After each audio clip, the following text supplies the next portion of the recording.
नमस्कार दोस्तों, स्वागत है आप सभी का हमारे इस चैनल सनातन मार्ग पर। दोस्तों, अगर आप जीवन में कुछ नया सीखना चाहते हैं तो इस चैनल को सब्सक्राइब जरूर करें। श्री शिवाय नमस्तुभ्यं, हर हर महादेव। दोस्तों, आप सभी जानते हैं कि सावन का बहुत ही पवित्र महीना चल रहा है और इस पवित्र महीने की कुछ विशेष तिथियों में आपको पूजा गुरु जी द्वारा बताए गए 2 विशेष उपायों को जरूर करना चाहिए। गुरुजी ने कहा कि ये उपाय उन लोगों को करना है जिनके व्यापार में घाटा हो रहा है, या फिर ये उपाय उन लोगों को करना है जो अपनी नौकरी के लिए बहुत मेहनत कर रहे हैं, बहुत प्रयास कर रहे हैं, लेकिन उनकी नौकरी नहीं लग पा रही है। या फिर उन लोगों को ये उपाय करना है जो व्यक्ति धन कमाने के बहुत सारे प्रयास करते हैं लेकिन वह धन प्राप्त नहीं कर पा रहे हैं। या फिर जिन लोगों के विवाह में विलंब हो रहा है, जिनके जीवन में कर्ज की समस्या है, घर में लड़ाई झगड़ा होता है, तनाव का माहौल रहता है, या फिर कुछ ऐसी विशेष मनोकामना है जो परिपूर्ण नहीं हो पा रही है, तो गुरुजी ने कहा कि इन विशेष तिथियों में आपको ये 2 उपाय जरूर करने चाहिए।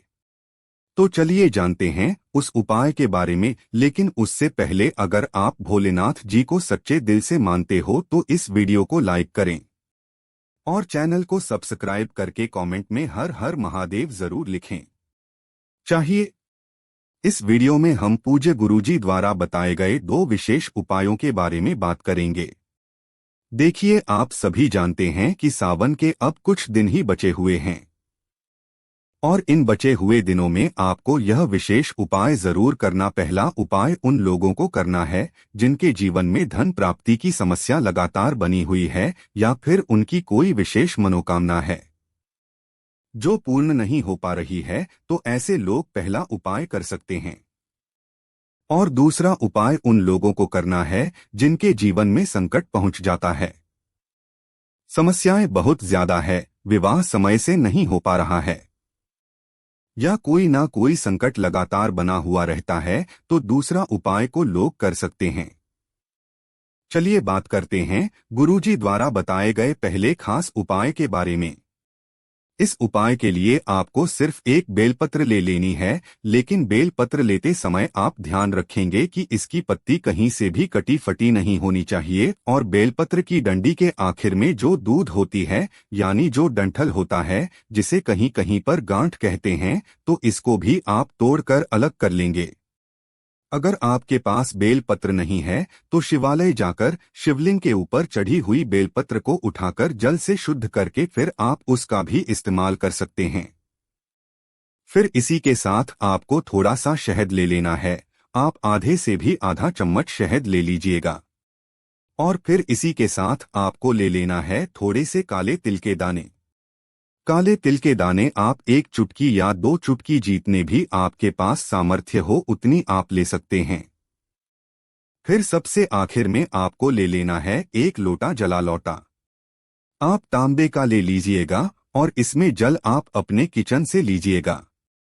अब ये सारी सामग्री लेकर आपको जाना है शिवालय। ऊर्जा जी ने कहा कि ये उपाय आप सुबह से लेकर शाम तक किसी भी समय कर सकते हैं, लेकिन शिवालय पहुंचकर सबसे पहले आप एक काम करेंगे। आप जो काले तिल के दाने लेकर आए हैं वो वही शिवलिंग के सामने ही इस 1 लोटा जल में डाल देंगे और श्री शिवाय नम मंत्र का स्मरण करते जाएंगे, और ये काले तिल के दाने आप 1 लोटा जल में डाल देंगे।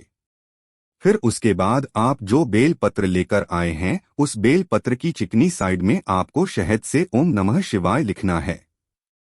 बेलपत्र की जो सबसे आगे की पंक्ति होती है उस पत्ती में चिकनी शायद आपको ओम लिखना है, और जो नीचे की 2 पत्तियां होती हैं उनमें नमः शिवाय लिखना है। यहां आपको अपने दाहिने हाथ यानी राइट हैंड की अनामिका उंगली से लिखना है।